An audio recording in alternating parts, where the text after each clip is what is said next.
itu artinya jamur natural makan mereka. Dia koleksi itu apa sih? Berarti nanti beberapa makanannya dari makhluk hidup yang lain ya. Jadi jamur itu tidak memiliki yang namanya klorofil, artinya jamur tidak bisa memperoleh makanannya sendiri. Berarti memperoleh makanan dari makhluk hidup lain. Maksudnya iya betul heterotrof itu artinya tidak mampu membuat makanan sendiri. Kalau satu lagi apa namanya? Kemudian yang kedua, cara memperoleh makanannya yang pertama ada saprofit dan yang kedua ada parasit. Dan perkembangbiakan dari jamur ini yang pertama itu secara seksual dan yang kedua itu secara aseksual.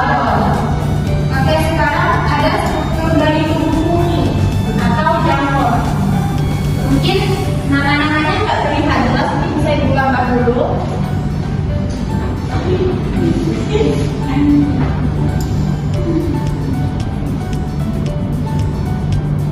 Nah, jadi yang pada ujungnya ini itu disebut dengan ujung jamur. Kalau yang di sini dia namanya sekat-sekatnya. Nah, sekat-sekat kita yang disebut dengan lameller. Nah, di sini ada cincinnya. Di sini juga ada cincinnya. Kemudian ada batangnya. Nah, dari ujung atas ini, dari ujung kepala ujung sampai ke garis batang itu disebut dengan batang dari jamur. Yang terdiri dari yang pertama itu ada namanya stifle. Kemudian yang kedua ada cincinnya, dan yang ini adalah batangnya. Kemudian paling bawah itu ada yang namanya akar. Kalau misalkan pada tumbuhan kita namanya dengan akar, sedangkan pada jamur kan ciri-ciri jamur tadi itu tidak memiliki akar, batang, daun, sejati. Jadi ini tubuh jamur ini tersusun oleh namanya miselium. Nah, miselium ini apa Bu? Miselium ini itu adalah kumpulan dari hifa. Jadi sepanjang tubuh dari jamur ini itu tersusun oleh namanya hifa, benang-benang halus. Jadi dari bawah ini sampai ke atas disebut dengan hifa. Nah, pada lamella ini itu ada yang namanya spora. Jadi bentuk bulat. Nah, di sini inti selnya. Yang kedua di sini adalah sekatnya, dan dikenal dengan septum. Oke, ada yang tulisannya kasih buku jamurnya. Oke, selanjutnya ibu akan menjelaskan mengenai klasifikasinya. Jadi klasifikasi jamur itu ada 4. Yang pertama ada zigomikota.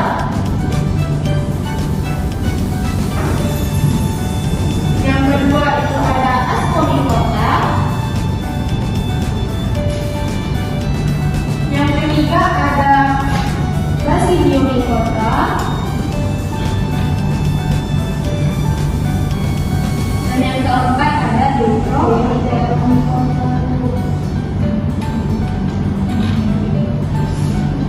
Kalau misalkan dilihat dari gambar, mungkin Anda bisa lihat zigomycota itu jamur yang umumnya terletak pada makanan basi. Makanan basi berarti pada sis. Juga ada pada roti dan yang kita lihat. Jadi jamur zigomycota ini jamur yang umumnya tumbuh pada makanan basi. Contohnya Rhizopus stolonifer. Kemudian yang kedua itu ada jamur ascomycota. Nah, jamur ascomycota ini kalau misalkan dilihat dia itu berbentuk seperti ascus. Bisa dilihat nggak? Nah, ascus itu dia berbentuk seperti ini. Jadi jamur ascomycota ini jamur yang mengandung manusia umumnya. Contohnya jamur untuk membentuk roti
bercambuk. Nah, bercambuk inilah yang akan berkembang, yang bercambuk ini akan terbang ke lingkungan yang bagus. Nah, jadi kalau ada proses secara aseksual itu kan proses secara tanpa perkawinan.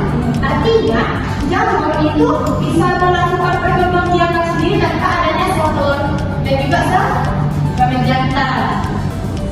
Jadi kalau misalkan ada suara aseksual ini, jamur itu bisa langsung berkembang biak apabila kondisi lingkungannya baik. Jadi kalau misalkan kondisi lingkungan jamur ini baik, dia akan berproduksi secara aseksual tanpa adanya perkawinan. Sedangkan secara seksual itu yang pertama, jamur ketika sudah turun sporanya dari kaktus spora, itu jamur akan bertemu dengan yang namanya sel telur dan juga sel kelamin jantan yang dikenal dengan pertama sel telur itu atau ooonium. Kalau sel kelamin jantan itu disebut dengan antheridium. Nah, jadi ketika terjadi peleburan atau fertilisasi antara sel telur dan sel kelamin jantan, itu kemudian terbentuk yang namanya zigot.